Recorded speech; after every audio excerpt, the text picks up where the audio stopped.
ரொம்ப சிம்பிளாக குயிக்காக செய்கிற மாதிரி ஒரு மீன் குழம்பு பார்க்கலாம்.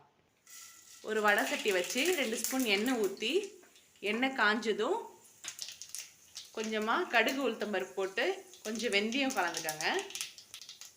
முழுசாக சின்ன வெங்காயம் ஒரு 10-15 போட்டுக்கலாம், கட் பண்ணலாம் வேண்டாம்.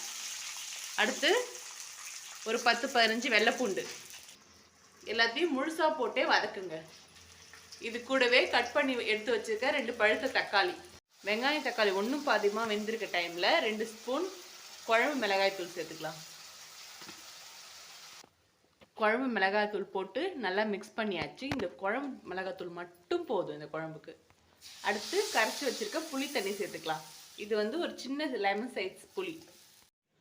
அடுத்து குழம்பு நல்லா கூட்டி விட்டுட்டு தேவையான அளவுக்கு தண்ணி ஊற்றிக்கலாம். குழம்பு கொதிச்சாச்சு. இந்த ஸ்டேஜில் நம்ம வெட்டி வச்சுருக்க சங்கரா மீனை போட்டுக்கலாம். அம்மா மீனை காட்டுங்க.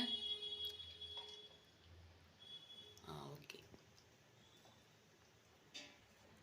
நீங்கள் மண் சட்டியில் மீன் குழம்பு செய்கிறதா இருந்தால் மட்டும் மீனை போட்டுட்டு ஒரு 5 நிமிஷம் வெந்ததுக்கப்புறம் நிறுத்திடுங்க. சப்போஸ் அப்படி நீங்கள் ரொம்ப நேரம் கொதிக்க விட்டிங்கன்னா மீன் கரைஞ்சிரும். ஏன்னா மண் சட்டி ரொம்ப ஹீட்டை அப்சர்வ் பண்ணி வச்சுருக்கோம். அதனால் ஒரு 5 நிமிஷம் வந்து மீன் வெந்தால் போதும். மீன் குழம்பு ரெடி.